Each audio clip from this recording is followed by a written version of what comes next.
Year. That's all I got. It is time. It is time.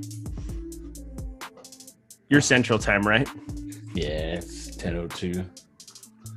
80 degrees already out here. Oh, gross. It'll probably be mid-90s by noon. Lucky. Yeah, I mean, I'll be in 60-degree bedroom, so it's fine.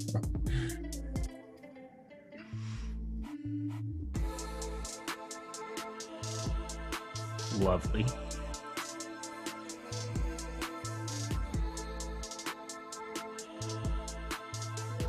$111 degrees in Phoenix. I bet the roof is closed today. Just a guess.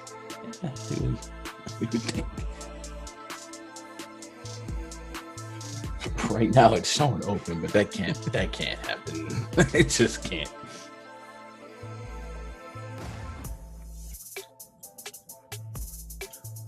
What's going on, everybody? Good morning to you. We are here. This is the MLB Strategy Show presented by PrizePicks. I'm sitting alongside a guy I haven't seen for a little while. Well, we were doing a couple shows earlier in the year. I got a little busy with NBA playoffs, but guess what? I'm back, and I'm here alongside Gundacker. Gundacker, how you doing, my dude?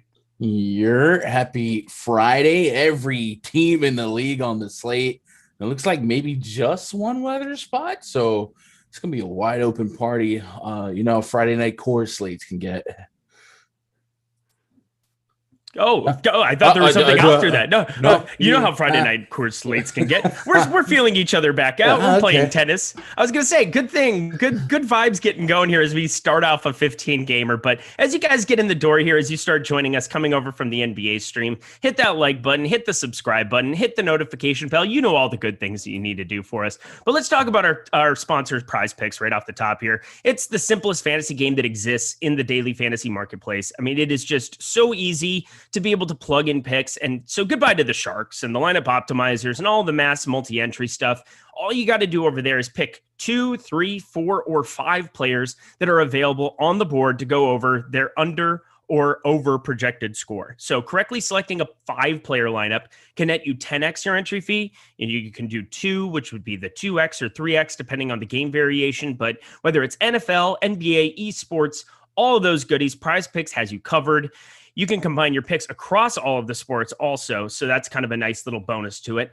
Download the mobile app over on the App Store or the Google Play spot today and make your first deposit using the promo code Awesemo to get $100 first match deposit bonus. That simplifies daily fantasy. That's PrizePicks. Thank you so much to them being along. But we have 15 games to get to here. You ready to get going? I thought you never asked. Oh, well, I have to ask now because this is an hour show and we got no time. So let's just get right to it. We're going to start off, as you know, with the Mets and Washington here. Let me pull up my little sheet as we get going. Yes, so 4.3 implied run total for the Mets, 4.8 here for Washington. We're looking at slight favorites, obviously, here for the Washington side. It's Eric Fetty and Joey Lucchesi. I never get that correct, but regardless, he used to pitch for San Diego. Now he pitches for the Mets. These are good times. Talk to me a little bit about pitching here in this spot. The Lucchesi crime family. Yeah, these are probably two pitchers that won't make my short list on a 15 game slate. I definitely wouldn't have any Fetty. Maybe you can make a loose case for Lucchesi. His ERA is definitely due for some regression when you consider his Sierra and his expected ERA. Both being about 36 and a whip at 118. The K rate 26.5% on the season. I guess there's merit in believing in those numbers at 7K on DraftKings to not have 0% if you're at 150. But then that's our team that I like a couple of these bats against the lefty, Trey Turner, somebody I can get behind, Ryan Zimmerman. And then, of course, Juan Soto is a guy that can hit well from both sides of the plate. So it's not like a warm and fuzzy spot matchup-wise. So I could I'm not there initially on Lucchesi, but I understand if you end up there at 7K just as a filler for SP2. But no Fetty for me. He's just bad at pretty much everything. His K percentage right now is at 23%, which seems very unsustainable considering that he has an 8% swing and strike rate, and the last couple of years just a 12% K percentage. So expect big regression for that. Almost maybe chop that in half. So a Mets lineup in Nats Park, guys like VR, who if you put him against a contact pitcher, neutralize their strikeout. He's a power threat and a speed threat, just 3K on FanDuel, and $100 less than Francisco Lindor, who is another guy that looking a lot better over the last little stretch than he did to start the season. So I don't mind a couple of these Mets bats. The bullpen for the Nationals here, below average in K percentage, allow more walks than average, but everything else underlying is a little bit above average. So not really running from the Nats bullpen, but it's not like a spot where I want to go out of my way to target the back half of a game. But yeah, you can give me some of these bats here, a little bit of Lucchesi. Yeah, no, I like that as well. Looking across also Washington, if we're going to talk about the Washington side of it, right now, 9th in Major League Baseball with a 109 WRC plus against lefties, striking out 23.8% of the time. But Lucchesi, not really a guy that you're going to be looking at going completely nuts. 26.5% K percentage. There might actually be some sneaky spots there, but giving up so much hard hit balls, 91.1 exit velocity on the season, 17% launch angle. These are not good things. Those don't line up very well. And then Fetty on the other side there, he's been actually pretty good at limiting hard contact on the other side there, but walk rate near 10%. I could see, as you said, getting to Lindor, who, I mean, it's just been really, really bad this season. I think that's what happens when you get paid a bazillion dollars for a contract is maybe you kind of take a year off, take a nap, kind of hang out, and then move on with your life. But 81 degrees there. We're going to be talking about a lot of great hitting environments. This is just kind of one of them, winds blowing out 9 miles per hour, but not two pitchers that are super interesting, not two offenses that are super interesting outside of maybe the top end of the Washington lineup. Trey Turner, probably favorite batter from the Mets side, going to be Lindor then for you? Maybe VR. I like VR against a contact guy and some stolen base potential. Yeah, I like that too. And then Washington side, Trey Turner, you talked about. I think Ryan Zimmerman too, for whatever reason, like just kind of resurgent a little bit this season. Isn't qualified here necessarily as you're looking at a couple of these different pages, but sitting 4.1% walk rate. Okay, that's basically nothingness there. 46.4% hard hit percentage. That's what I was looking for. That's the number that I cared about, along with Josh Bell, Juan Soto, Kyle Schwarber up against lefties. Maybe not the greatest thing for some of those guys, but Josh Bell, both sides of the plate, wouldn't mind that either. You ready to move on from this spot and keep it moving? Let's do it. All right. We got Cleveland and Pittsburgh here. Minus 124 for Cleveland. A little bit light favorites. Pittsburgh -8, or it's a 8.5 run total here. I'm just getting going here. My brain's just getting activated. My apologies. But we've got a little bit of weather concerns. Not anything crazy. It looks like 80 degrees, 36% chance of precipitation, 70% humidity. Winds blowing out to left, though. We know that can be a good thing for a couple of these Cleveland bats going up against Chad Kuhl. And then Giancarlo Mejia. I really don't know anything about him. What do you know about Giancarlo Mejia? So we've really only got about 12, maybe 13 innings of sample size so far this season. Thus far has been much better against righties than lefties. Lefties have hit him for over a 300 average with a 4.08 xFIP. And against righties at xFIP drop. Okay, now you got me. Now you got me struggling 3.34. Like a sniper over here, just targeting you, and there you go. Welcome. Yeah, he's got a big gap in difference between makeup versus lefties and righties. I don't think 12 innings, 13 innings is enough for me to really believe that he's this extreme. I want to say extreme splits, but like he's got really drastically different numbers, like a 60% ground ball rate against righties, 38% to lefties, a 4% walk rate to lefties, 16% to all these numbers are all over the place. So much so that I don't even really want to look at it. And I probably just not use him on a 15-game slate and hope for the best. Yeah, definitely agree with that there. Taking a look over at the other side of that too, then we've got Chad Kuhl. Not going to be rostering Chad Kuhl today. I don't think that there's really any desire or need or anything to be going to a guy that we know historically is just not very good. He's not a good pitcher, giving up 36.7% hard hit percentage. That's actually a good thing, but in xWOBA 361, K percentage is all the way at 16.5%. Not good. 15% walk rate. Hello. Not enjoyable. Any desire to play either of these pitchers? No, I'm not touching Kuhl, but I will probably have to sweep through the Indians lineup to identify a couple bats here. Kuhl, unlike Giancarlo, has sample size and a little bit of history that we can kind of lean on. And historically, what Kuhl's doing or struggling with this year has kind of lined up with what he struggled with historically. He's just really not that good. High walk rates to both sides of the plate. That creates a lot of base traffic. That creates a lot of pitching out of the stretch. And it creates the big inning that really pays off these stacks. Indians are a team that can be stagnant at times, but they are going to be very switchy, very lefty heavy. So guys like Cesar Hernandez, Jose Ramirez, Eddie Rosario, all guys I can capitalize on in this spot. And then, a guy like Kuhl, if he's going to walk you, there are some base runners on the Indians like J-Ram, Jose Ramirez that will run on you. So Ramirez is probably a triple threat in this one in terms of identifying a decent floor, high ceiling guy as a road bet.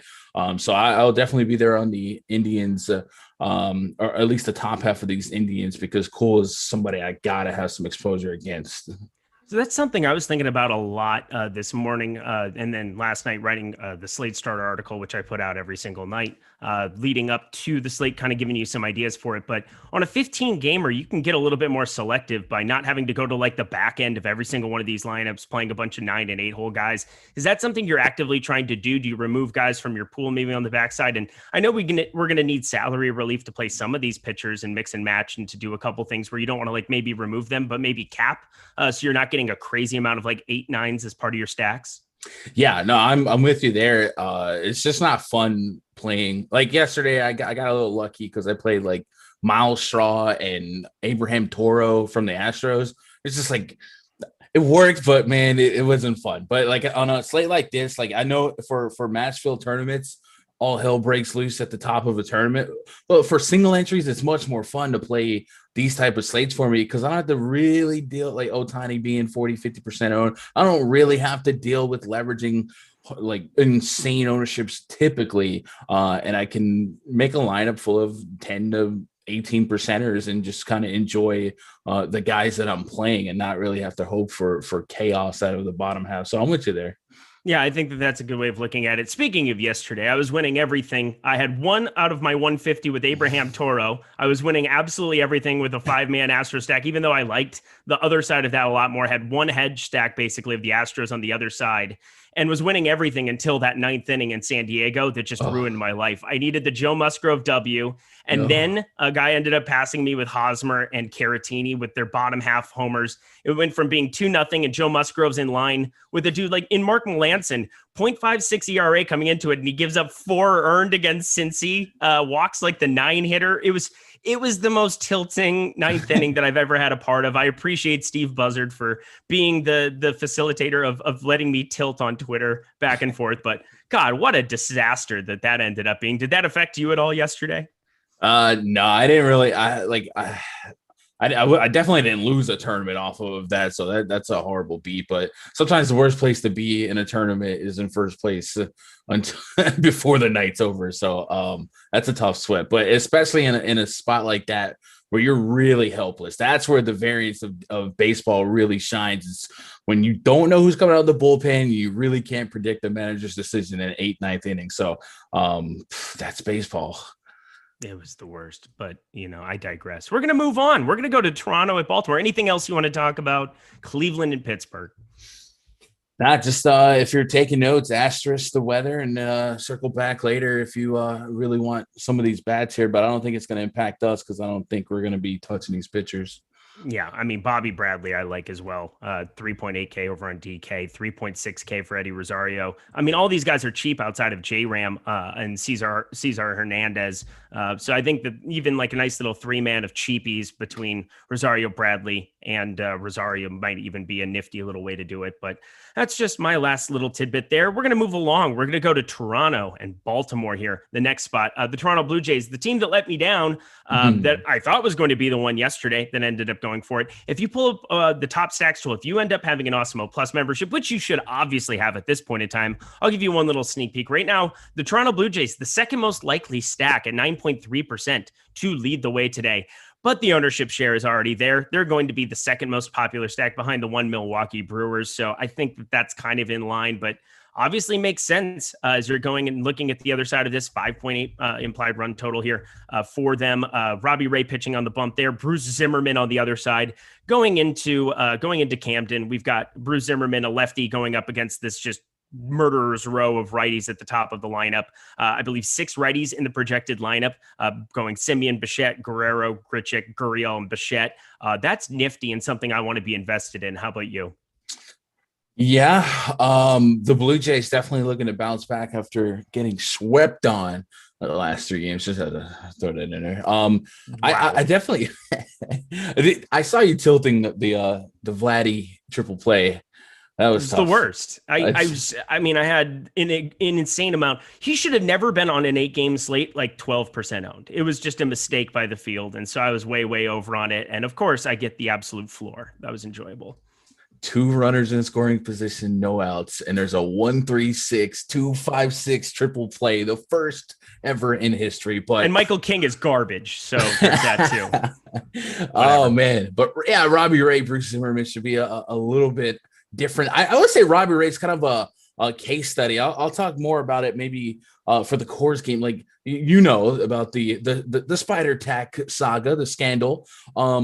I think we're gonna start. I'm really gonna focus on some of these guys that have been performing outlandishly well, and Robbie Ray is kind of at the top there. Like he's been having an amazing, easily his best season yet. 32% K rate on the season, and his Sierra, his expected ERA, his WHIP, all that. It's really at career low. So tough matchup no matter what. So I won't be overly results orientated. The Orioles might surprise a lot of people with how they've done against lefties this season. Actually, one of the better teams in WRC plus against lefties. So tougher matchup, but I do want to see if he might be one of the candidates impacted by the new wave of enforcement of the rules. I'm keeping an eye on that. But 9,300, I could be interested in him as a player. And then you mentioned these Blue Jays bats. One of the things about Buffalo that maybe got overlooked was that Buffalo's temperature was not really as hot as the rest of the country. And Baltimore is going to be around 80 degrees, 55% humidity. Maybe the bats wake up a little bit more. Camden Yards is one of the better parks to hit in. Every hitter will tell you that. Zimmerman is a guy that really struggles against righties.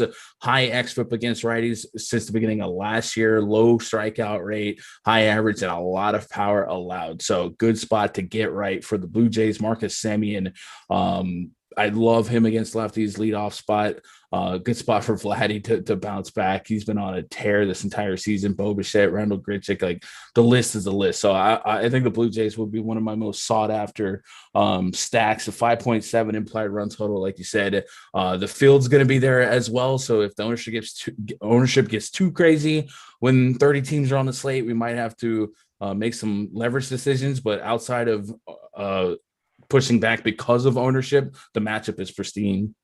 Yeah, and it went up half a run. You're sitting at Toronto 6 and Baltimore 4.4. So 10.5 runs implied here in this game.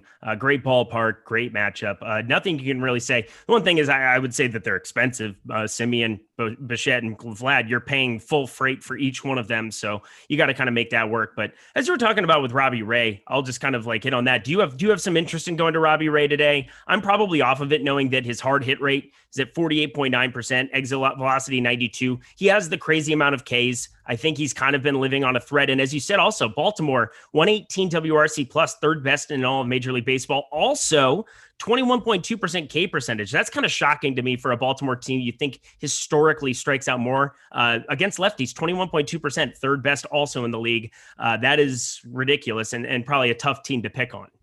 Yeah, parlay that with the fact that the Blue Jays bullpen has been pretty lackluster for them over the course of the last 2 weeks. So I think I wouldn't have no Robbie Ray on DraftKings at 9.3. I do feel like a 30% K rate's worth taking a stab at on this slate if we get him at a decent ownership. But I'd be lying if I said I wouldn't have some backdoor Orioles stacks as well, though. It's just a sneaky spot for them against a lefty, and they're really, really cheap on DraftKings outside of like Mancini. So I'm going to be walking the line there and having a little bit of both. But I think 9.3, the opportunity cost is the risk reward is there at 9.3. So I'll have some, but not a ton. And the thing about Robbie Ray is like essentially every game he's pitched this year is in a tough ballpark against a scary team. So he's overcome a lot of high odds. You're talking about the White Sox, the Red Sox at Yankee Stadium. Dunedin was not an easy park to pitch in. So I can't really let Camden scare me off him, and just I got to have some. Yeah, on DK, at least you're maybe getting a little bit of a discount off the 10K guys, 9,300. Over on FanDuel, I don't see any way in God's green earth that I'm going to be getting up to 11K to make him work today. I think that that's probably going to be a write-off. I know that there's a little bit of positive leverage, and as we had our producer Chris behind the glass, he was doing a great job pulling up the top pitchers tool there a second ago, being able to look at that today. It is free for everybody, so check that out. We also have NBA projections. So NBA player projections are free today. Check out all of those goodies. We're always trying to give you a glimpse behind the paywall here at Awesemo, and the top pitchers tool definitely going to be a big part of the process for me today, big part of Gundacker's process. So definitely check that out. Let's move ourselves along. Oakland, New York Yankees, your New York Yankees. I was going to say Stanton didn't get affected by the cooler temperatures in Buffalo. I will throw that out there, but James Caprillion sitting there at 9,100 over on DK, Jameson Taillon 7,100. This game, 5 implied runs for Oakland, 5.3 for the Yankees. Looks like we should be targeting some offenses in this one, no? Yeah. So Caprillion was actually a Yankee farmhand. They traded him away.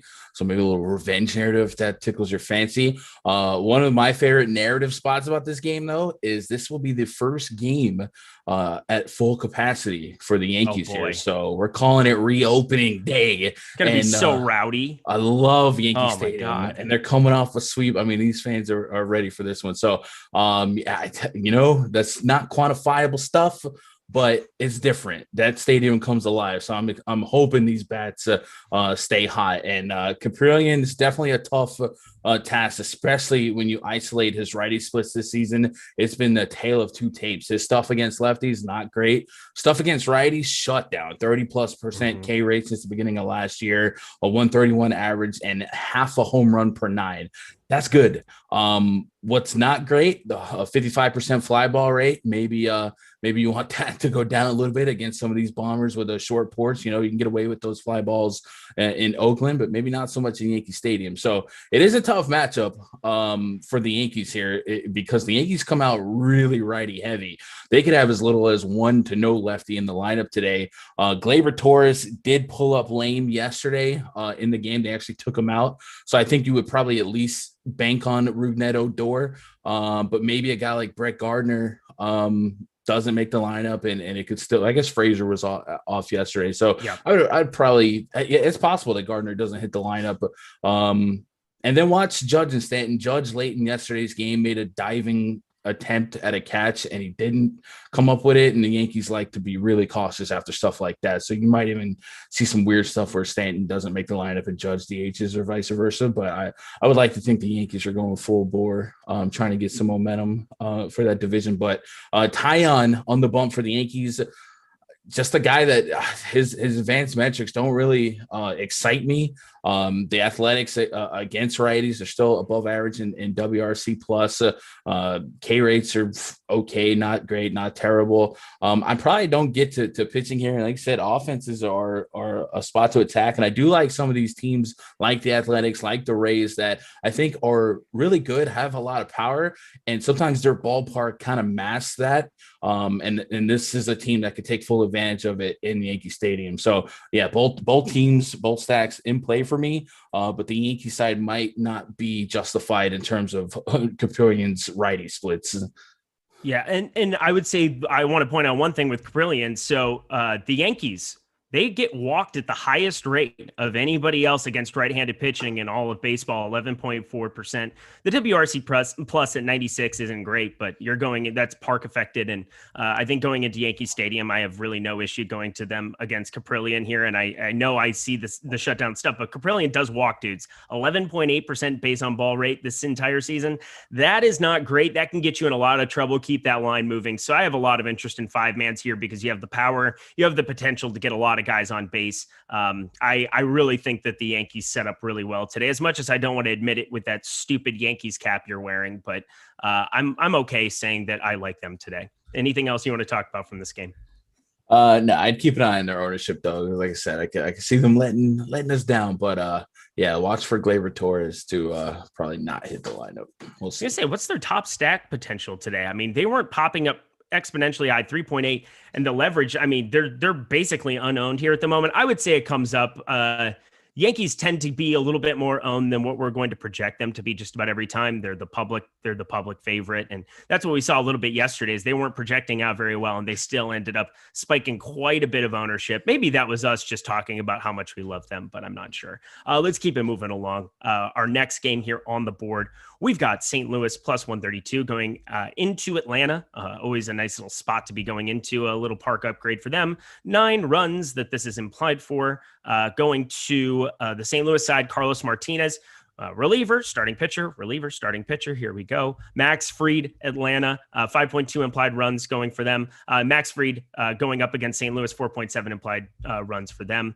Talk to me a little bit about both of these pitchers, because I don't really love either of them today.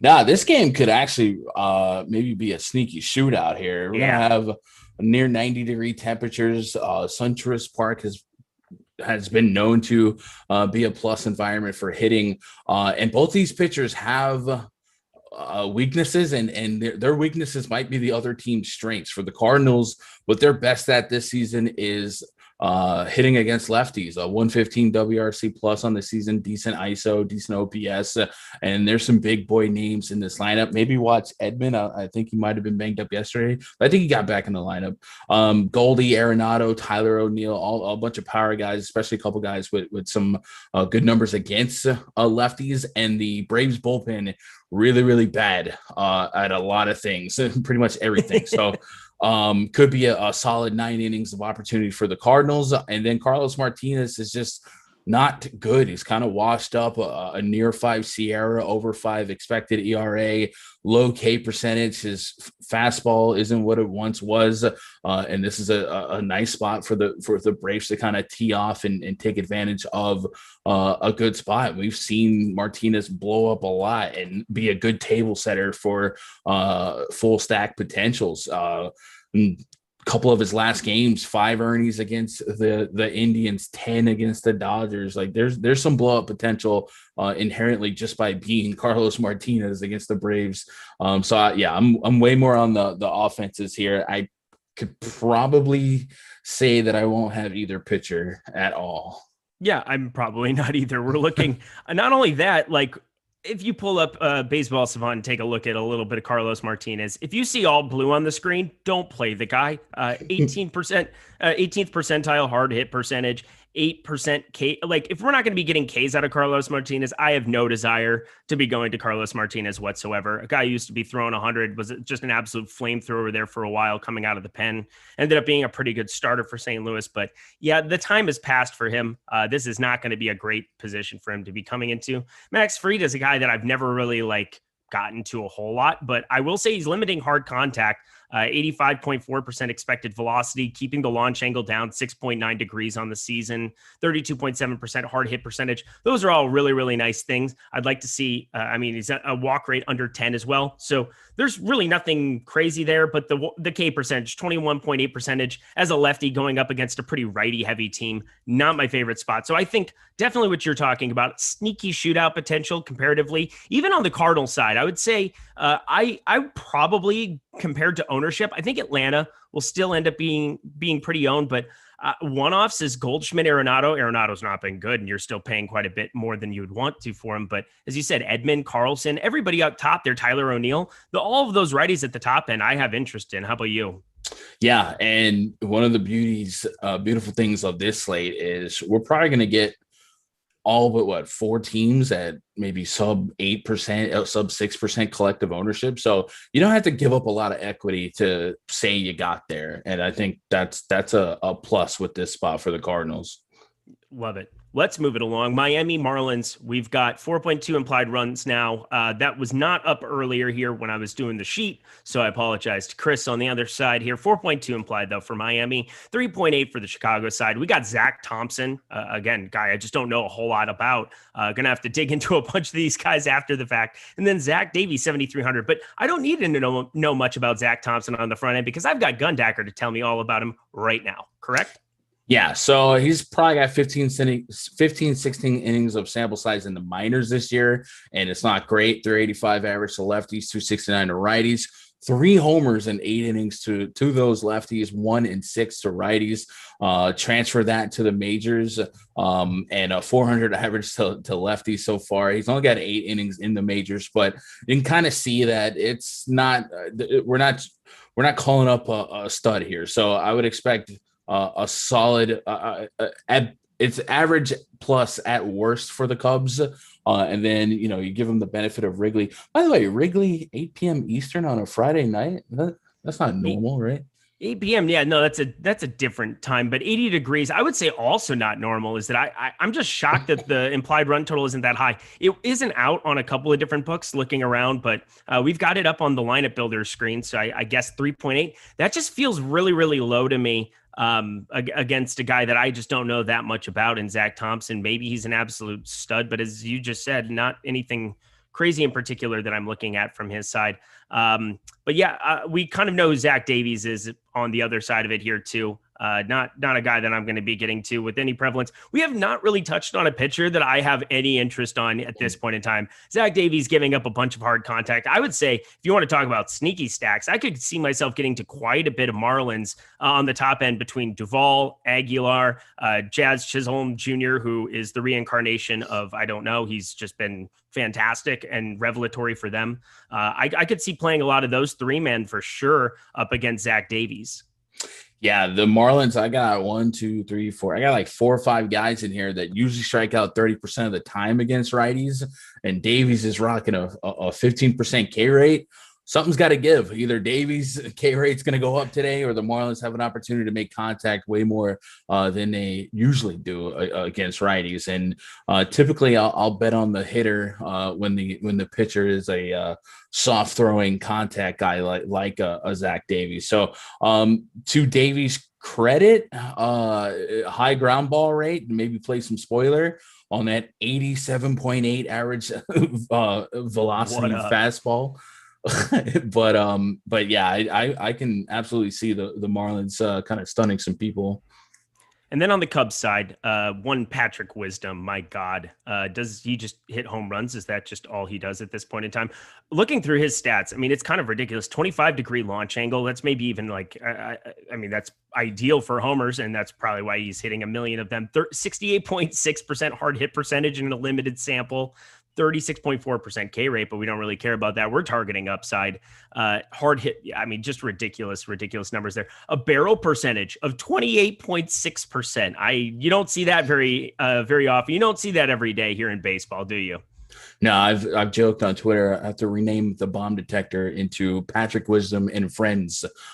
It's nuts what he's doing. I don't see him in the projected lineup right now, but I it's hard to bench that bat. So we'll see. What I would say is Zach Thompson. We talked about his homers to lefties in the minors, 3 and 8 innings. I'm not going to say the S word, but Jock Peterson, if he leads off, could be in a decent spot on FanDuel. Very, very cheap at 2,600.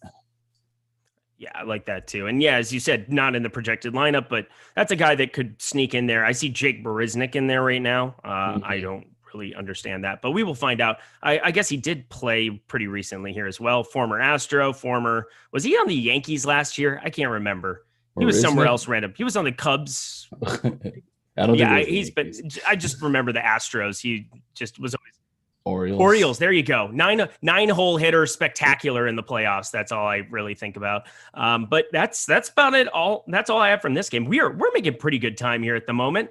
If you guys want to just smash that like button while you're at it, and hit subscribe so you can keep up with all of our shows, all of our DFS offers, and all of those other goodies. And then make sure that you check out the promo code for new Awesemo Plus members that we have going right now. It's using promo code MLB Strategy Show. That is one word, all caps, MLB Strategy Show at checkout to get 15% off of your first week of Awesemo Plus Platinum. Check that out. Those are all the goodies that we have going for you. Let's move it along now. We are going here to Minnesota, minus 156, up against Texas. Let me find that. I don't know why it's all out of sorts here, but 5.2 implied runs for the Minnesota Twins, 4 for the Texas Rangers. That's Jose Barrios, however you want to go about it. I like him a lot. Not necessarily as a pitcher, but just he can get wins. Not a phenomenal arm by any means, in my opinion, but just a good dude and has treated me pretty well as a Twins fan. And then Mike Fultonavich on the other side. Garbage, absolute garbage. And this Twins team hits balls very, very hard, even though they have basically the worst pitching staff, bullpen, starting pitching in baseball. Talk to me about this game a little bit. So let's start with pitching. Yeah, so I'll start with the weather. As a Texas resident, said it's like 90 and flaming hot already there. It's 10 a.m. and it's already over 80 degrees. Sun's not even like fully awake yet. It's looking like we could see this game around 90 degrees, and I might expect the roof to be open for that. And this ballpark definitely plays a little bit different when you pop the lid and bring out the Texas sun. So you might expect some runs here. You mentioned the Twins pitching staff overall is Jose Barrios and everything else. Is the Twins bullpen's been really rough, and the rest of the starters really, really rough. So right now the Rangers sitting on a 4 implied run total. It might be something I dabble with the over, especially Barrios on the road, something I can get behind with the unknowns of the current crackdown on pitching. These hotter games are really what I want to watch to talk about grip. Yesterday, Brandon Woodruff didn't look his best in Coors, and Coors was really, really hot. Might be a similar spot here in Texas with decent humidity and lack of substance to assist with the grip. So Rangers team total might be a fun bet this early. I like the bats more than the arms here. I would say if you put the the grip narrative aside, 8,500 for Berrios, there is a range of outcomes where that's a solid price and a solid rate, return on investment because of the matchup. The Rangers can definitely be a decent strikeout spot. So I wouldn't push back if you hit me with a lineup that featured Berrios, but it's been really hard to bank on wins for the Twins with that bullpen. So if you're really relying on a win, maybe don't roster him on FanDuel.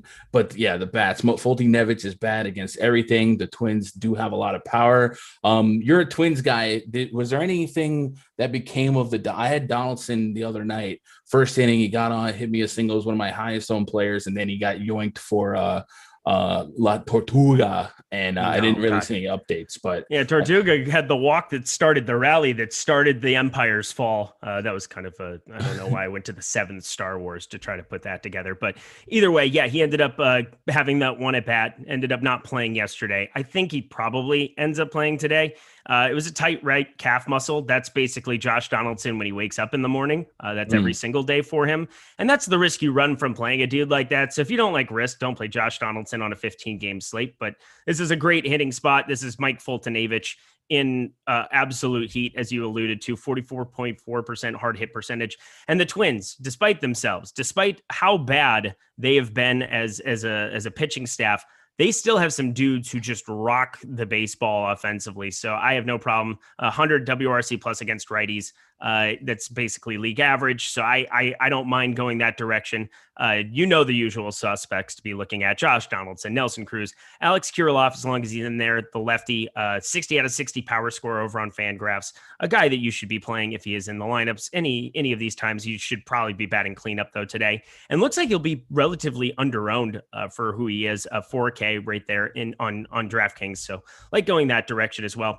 Talk to me about the Texas Rangers side, because right now we've got Jose Berrios as the most owned pitcher, which I find to be a little shocking because he's never been a guy with a crazy amount of K upside, in my opinion. He's at 26%, which is higher than it's been in recent years here. 26% here on the season. Lower walk rate. That's always nice to see. 6.4%.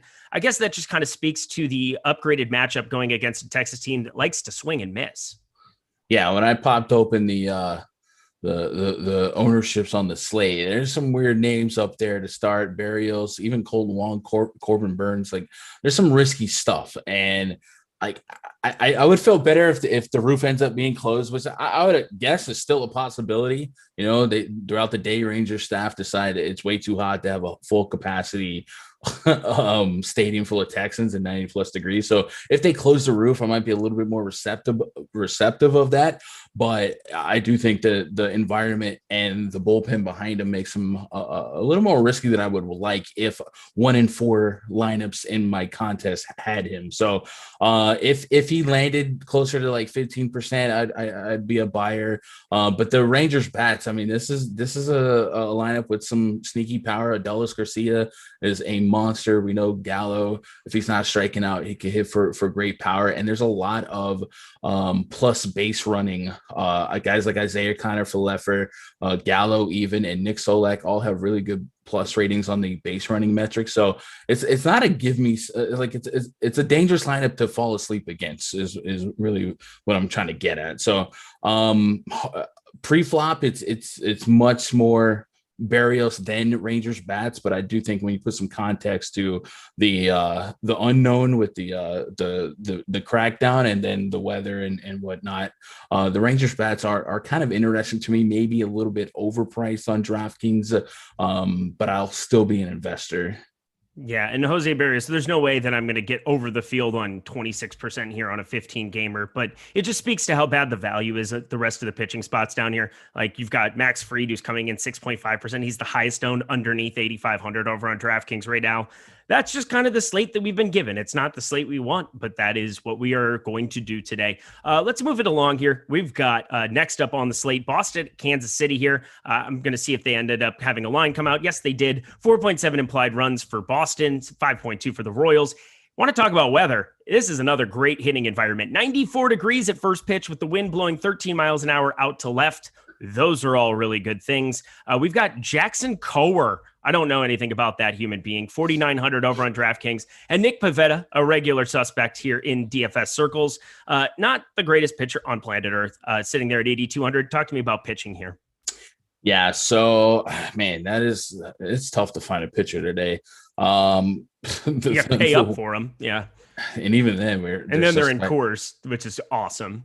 So if it wasn't the Red Sox and it wasn't 94 degrees, Jackson, I don't know if it's Kowar or Coward, but his minor league stuff this year was really really good on paper. Over 30 innings of sample size, has kept lefties in 14.2 innings to a .087 average with 20 strikeouts in 14 innings. So some strikeouts in his DNA there. And then in 17 innings against righties, 21 strikeouts, a .222 average, still pretty decent, and no homers to either side of the plate. More of a fly ball pitcher than not, but the whip and the strikeout stuff is there for him in the minors.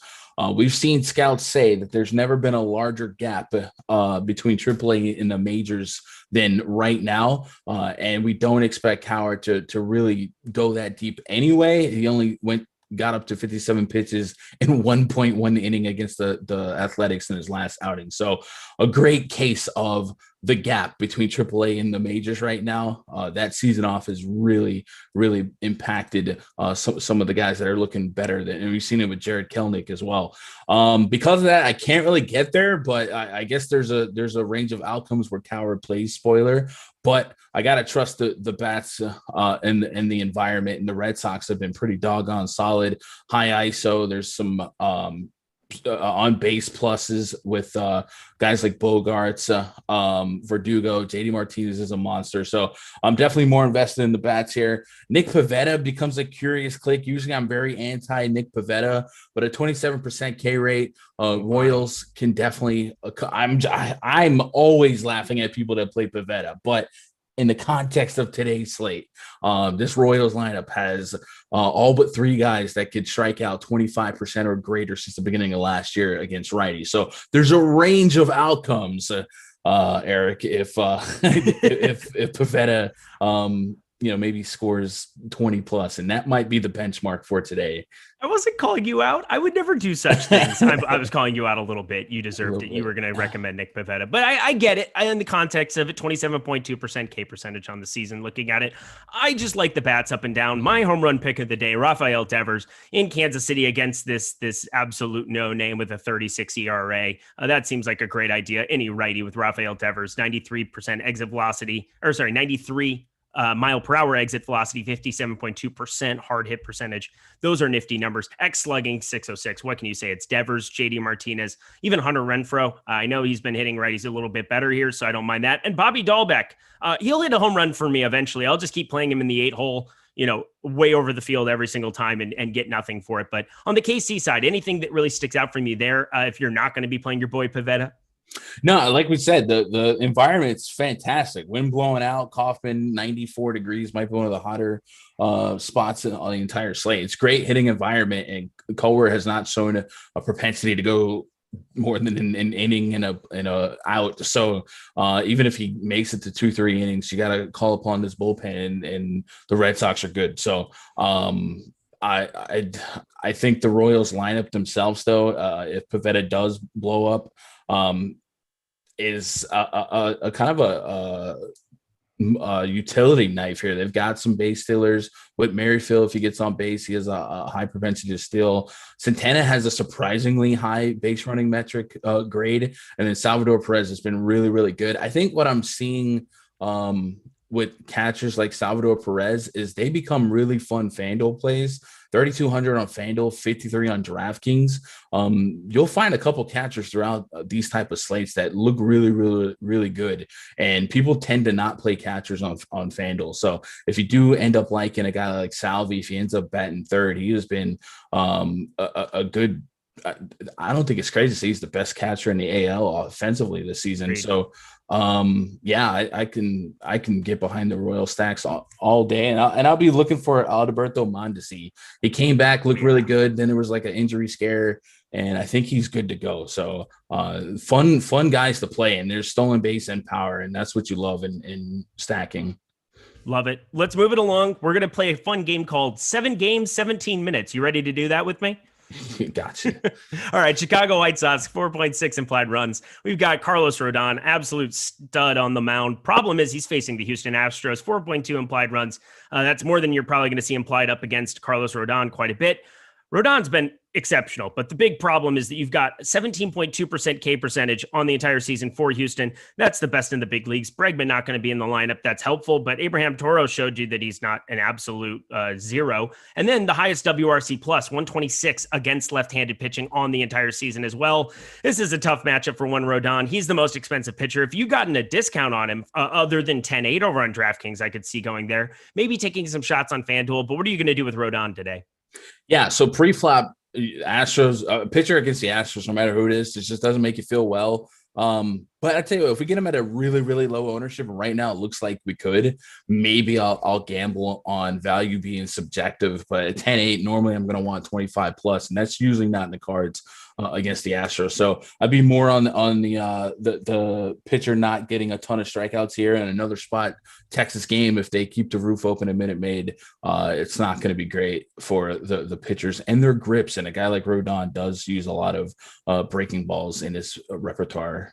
Yeah, and if we could click over on FanDuel here on the top pitchers tool that we have pulled up here right now, he's the fourth most likely pitcher to finish as the top pitcher, 6.4%, and coming in at only 3.4%. So I will say that there's some nice leverage to be had at only 10-2 over on FanDuel. Over on DK, just going to be really tough for me to get up to 10-8. I know he's at 17.4% there, and you're getting nice leverage there, but the most expensive pitcher on the slate, so many good offenses that we want to be targeting. There's going to be a lot of stacks that we're going to need to be paying up for here because one of them is going to put up a zillion runs on this slate.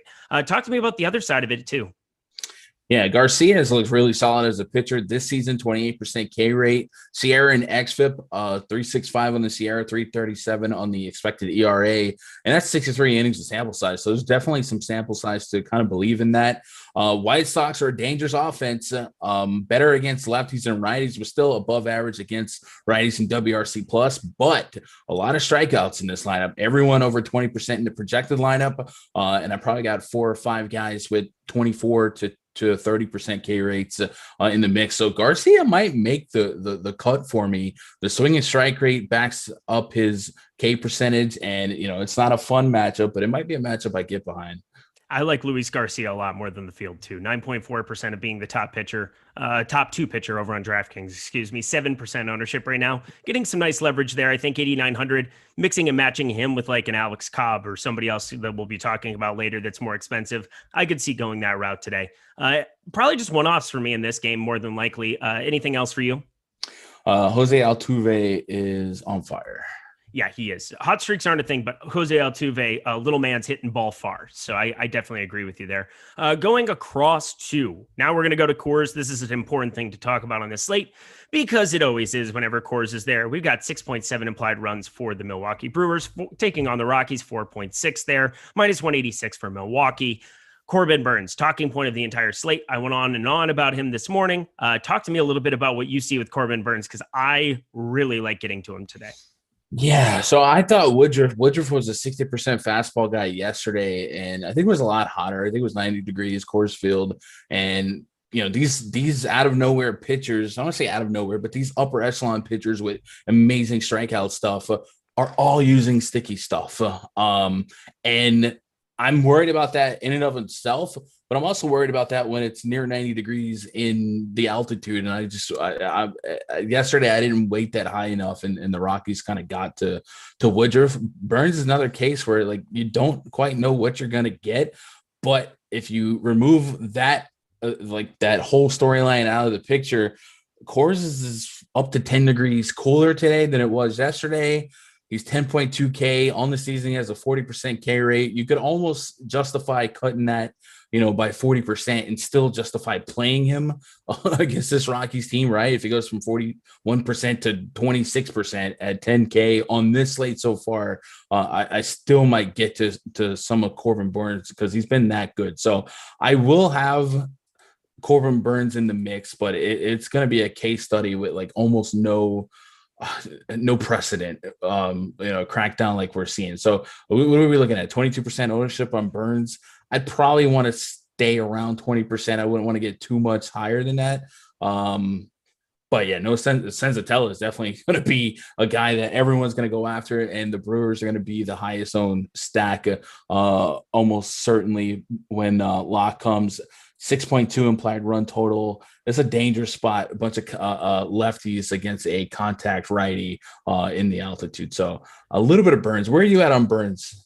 So he was 12K his last start on FanDuel. He's now 9,500. So unlike Brandon Woodruff, we're getting a discount at least to go to him there. If you want to go against this narrative, I've been shorting a lot of pitchers lately. So if you head over to PrizePicks as well, there's some unders that I really like. Corbin Burns is 7.5. If you take the under there, plus 105 over on Odd Shopper as well, those are nifty things, and you can be investing in just kind of making a killing there at the moment. I think that's kind of a good spot to be sitting at with Corbin Burns, really kind of like going that direction with him. If you want to short his fantasy outings here, what did he end up on for that? Yeah, 7.5 strikeouts. Give me less than that. I think that makes a nice play over at PrizePicks today. But otherwise on DraftKings, I mean, we're getting 32% basically that he's in the top pitcher, like one of the top two pitchers. That's hard to get away from. I think the second in Cy Young voting, that was kind of the case I made yesterday. And if you throw out that first inning for Woodruff, he ended up actually being pretty stellar. 5 Ks, 5 innings pitched. He ended up getting pulled when he ended up having his lineup spot come up because they were down 5, obviously, at that point in time in the 5th inning. So I think he could have gone 100 pitches and been much better. This Rockies lineup, I just don't trust. The worst WRC plus against right-handed pitching. I will take some Corbin Burns into my life. I feel pretty darn good taking some shots on him today, especially on FanDuel where you're getting that nice discount because he's in Coors Field. Let's talk about the Rockies, though. Any other guys like for me, it'd be Blackman and McMahon. I don't really have a lot of I understand it's Coors Field and you should be stacking it up probably by default, but I'd probably just be taking shots on the two lefties there and really nothing else. CJ Cron hit a bomb yesterday. That's one swing. He's been pretty bad here. Going up against another righty, no thank you. Yeah, when I stack Rockies or even Coors, it's not really with a rhyme or reason. I got all the respect in the world for Burns, but the Brewers bullpen has allowed a 121 home run per 9 plus, which is not great. So you get that bullpen in Coors Field, you never know who's going to pop off. So I'm really just giving them a little bit of equity just because of the environment, not necessarily the matchup. Love it. And you don't need us to tell you to play Milwaukee. If you want to play Milwaukee, they have a murderer's row of lefties that'll be going Narvaez, Yelich, Vogelbach. I will say, did you see what Christian Yelich's launch angle is on this season? I'm guessing crazy. 1.5 degrees. He's rolling the ball up to the mound. It's the weirdest thing I've ever seen. All you got to do is try to play golf with it, dude. We're going to move on, though. We've got Detroit plus 190 going up against the Angels here. We've got 9 implied runs for that. We have 4.2 implied for Detroit, 5.5 for the Angels. This is just a bad pitcher in Jose Urania. There's really no way around it. He's bottom 10 percentile in just about every single category you could possibly imagine. He was bad with Miami. He's bad with Detroit. On the other side, Alex Cobb has kind of been a little bit of a surprise. He flashed upside with Baltimore multiple times. We knew that the K potential could be there. It started to show up in a meaningful way. 28% K percentage here this season. Also limiting hard contact, 87.7 exit velocity, 35% hard hit percentage. These are nice things to see out of him. Talk to me about both pitchers. Why can't I quit you? Alex Cobb is the guy I keep going after all season. And that was a Brokeback Mountain reference at 9 a.m. my time. All right, yeah. Go ahead. No, I can't quit Alex Cobb, man. His metrics are just, they keep telling me to play him. 28% K rate, 12% swing strike rate, Sierra expected ERA, all really good. And the barrel rate, 2.6%. That's good. The problem is his luck. He's probably one of the most unluckiest starter in baseball with his ERA sitting at almost 5. And you check out that game log and it's just a rough range of outcomes and a couple of negatives there. So I'm more of a metric nerd and I trust the stats. So at 8,800, I'm going to be invested in Alex Cobb against the Detroit Tigers.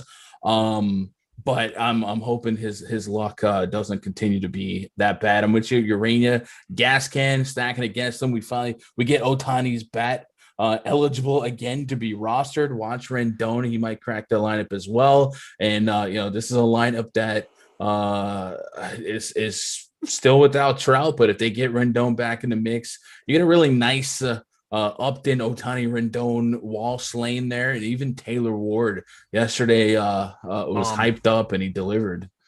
Remove 7 through 9 out of your player pool. Iglesias, Lagares, Fletcher. No, thank you on any of them. Fletcher, some just horrendous numbers. A guy used to lead off for them. No longer. That's a great decision. But yeah, as you said, Detroit, going to be a good spot for Cobb. 26.9% K percentage on the season against righties. That's that's worst in the majors, should I say. Detroit, definitely a good spot to be targeting here. And then, as you said, Angels, we'll just take the top half of that lineup. No need to get cute on the back half of that, so long as you're getting, catcher hitting in the 3-hole up there, or the 4-hole, depending on it. And Rendon would definitely be a big upgrade to it. Let's jump on over to the Dodgers. This is going to be another major talking point. So the second highest implied total on the slate, 6 runs here for the Los Angeles Dodgers facing the Arizona Diamondbacks. Right now, the roof's open. It's 111 degrees in Arizona. I don't think that that's going to happen. But we have a big talking point here in Trevor Bauer. So if you want to talk about sticky stuff, this guy has been very adamant talking about how it's affecting him, how it's affecting everything that he's doing. But it hasn't shown up in his last start. It ended up just being kind of flat. He got actually a little bit more spin on his curveball, a little bit more spin. He dropped a little bit on his cutter, 30 rotations per minute, but nothing really noticeable yet here. Hasn't necessarily shown the results here of late, but I was kind of expecting him to be a guy that the field was going to be more on, and maybe they still are. But over on DK, just second most, basically flat ownership, 20% top 2 pitcher percentage, 20% ownership. Talk to me about Trevor Bauer. Yeah, 4 straight games of less than mediocre results at this price point, and definitely the poster boy of the sticky stuff scandal. I don't like. I hate Bauer. He blocked me on Twitter. We got a whole thing. Oh, but, really? Yeah, but that's a conversation for another day. Yeah, we don't have the time. But I tell you what, there's a couple of things that could happen in this game that kind of make Bauer. First of all, if Bauer's only 20%, like, would you agree a month ago Bauer's the highest owned pitcher on the slate? Without question. Yeah. So the D-backs are coming off one of the biggest losing streaks or losing road streaks in modern history. 19 road streaks. Yeah, it's just done. They're not winning games right now. They're really, really bad. So if there's no shot that the roof was open at 110 degrees, I looked on their website. It says closed. So we might have a closed roof humidor game, and that's a plus for Bauer. Last couple of games outdoors, some elements, and maybe people, overrate the sticky stuff narrative here when Bauer could have the benefit of some humidor baked baseballs and at 10.6K. I think I'd probably rather play him than Rodon right now. And I'm sure Bauer's spent the last 2 weeks thinking of ways to get a grip. So I'll be there on Bauer as much as it pains me to say. It shouldn't pain you. I'm there too. I think that he's probably going to be one of my highest owned pitchers over on DK, 10-6. As you said, Rodon's just in a much tougher spot. You are getting some nice leverage on Rodon, and if they're going to be a little bit different, maybe I have to reconsider that. I did like getting to a little bit of Dylan Cease yesterday. So if I'm going to be there with that, I mean, even though I almost won with an Astros stack, play both sides of it here, maybe have a couple of Arizona bats. We know a couple of those lefties can have some pop, but yeah, Trevor Bauer, not a guy to necessarily pick on a 15-game slate whatsoever. But the rest of this Dodgers lineup we got to talk about, because Mookie Betts 6,200 on DK, Chris Taylor 5,400, Justin Turner 5,200. They're not playing in Coors. They're playing in a roofed Arizona stadium that's not as good for runs above expectation as it's been in the past. What are you going to do with the Dodgers today? Man, so the Dodgers are not great against lefties, right? They're kind of like really, really average. And we've even seen Mookie just not be in the lineup against lefties for whatever reason. I don't know if that's a like on purpose trend. So I'd be kind of curious to see what that final lineup actually looks like. But there's some weird names here. You might see old D-back Steven Souza in the mix here, Pujols in the mix. Depending on the lineup, there's a world where I get to some 6.5K Caleb Smith as a shot in the dark SP2. Decent 20. Well, He's my classmate from high school. Oh, there you go. Found it.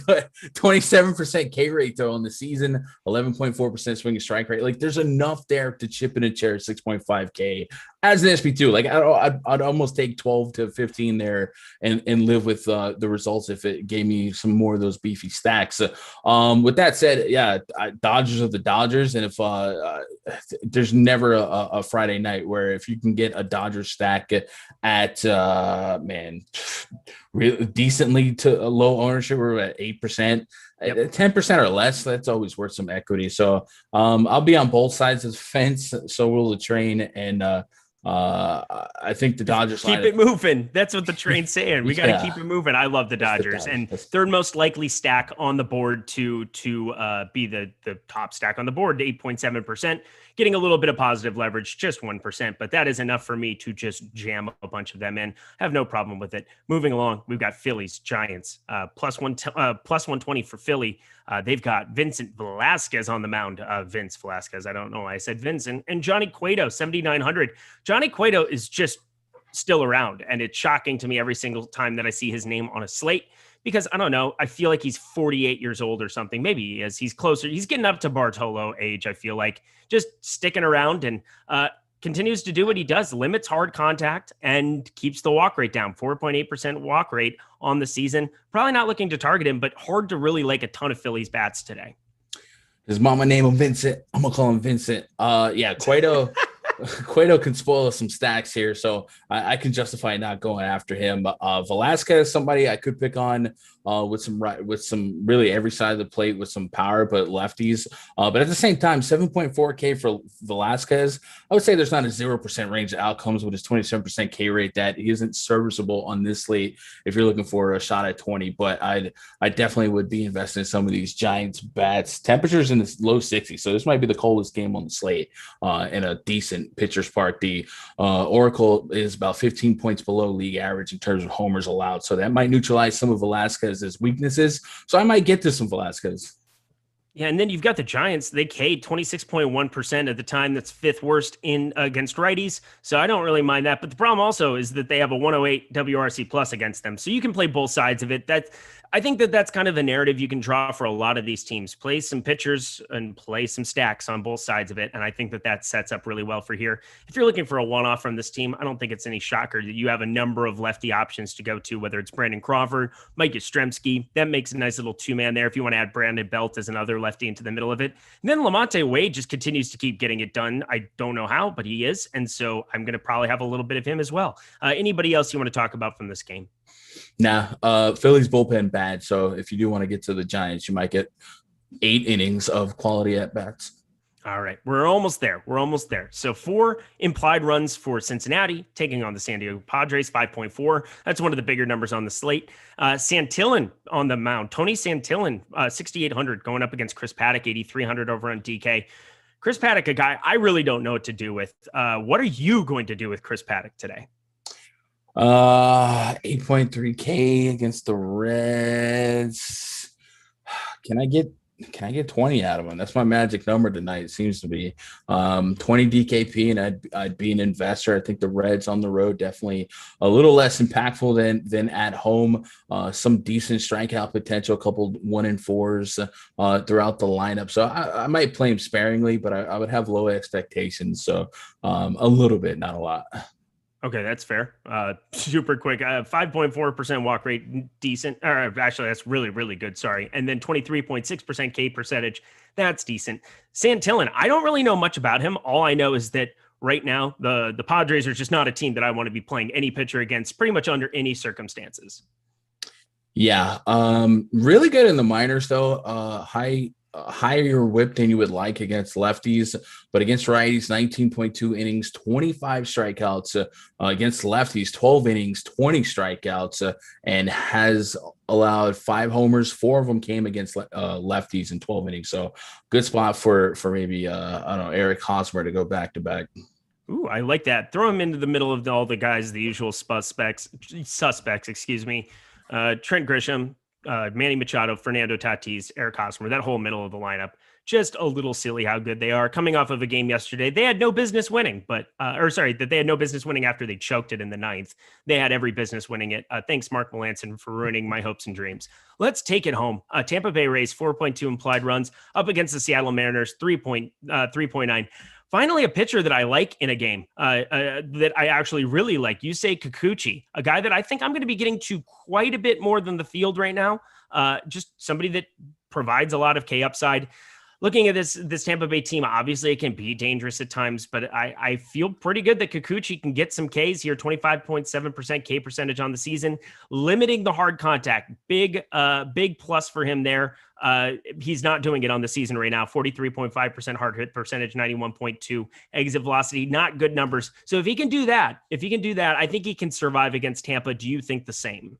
Yeah, Tampa's been really bad against left-handed pitching, striking out almost 30% with a 90 WRC plus. So 8.6K, a late night hammer. Sure, let's take us to the promised land, Kikuchi. Oh my gosh, I hope so. And then Michael Wacha, actually, I'm surprised to see only 3.8 implied runs or whatever it was. Let me see. It was 3.9 implied runs for Seattle Mariners. Michael Wacha just kind of bleh. He just exists in the world. Very low K percentage. Walk rate 6.9%. That's very good. But everything else as well, just giving up hard contact. Looking at Kyle Seager, the guy that I'm going to probably be playing, Mitch Haniger, probably going to be playing a little bit. Not going to get crazy or carried away with Seattle by any means. You don't need to get that cute on a 15 gamer, but maybe a couple bats here or there. No? Yeah, I actually think Ty France would be a fun call for a homer. Okay, 2.7K over on DK. I liked him yesterday, and he came through. So, 15 gamer, get a cheapie, play Burns, play Bauer, stack Seattle. That's kind of a fun way to do it. Anything else to finish out here? No, I think this Mariners offense is a little bit, I don't say underrated in this spot, but probably underrated in this spot. But Cash has a tendency to cut these games in half and play chess with the bullpen to kind of frustrate you. So I'm not going to get overly invested in Seattle Mariner baseball on Friday. Beautiful. Yeah, probably a good idea. We'll just play the Dodgers in the late slate. That sounds like a great idea. Gundacker, do you have a home run pick for me on our way out? I'm going to take one Nelson Cruz because I always take one Nelson Cruz. Yeah, that's the highest guy with some sample size in my model. He is. Oh, he's literally the top of the bomb detector with sample size. Like Devers and Verdugo are up there. Olsen, I guess, is the highest with over 20 sample size innings from the pitcher. So I guess we'll go Matt Olson. Why not? All right, Matt Olson. I like Devers too. These are all good ideas. Gundacker, we got through it. 70 minutes. That's 15 games. We are ready to rock. That was the MLB Strategy Show presented by PrizePicks. Make sure you hit that like button. Make sure you hit that subscribe button on the way out. And make sure also that you catch all of the goodies that we have going on later in the afternoon at 4:30 p.m. Eastern Time, 1:30 Pacific. We've got Spags and Terry giving you the MLB Deeper Dive, taking you up to lock. Best of luck, friends, and good luck.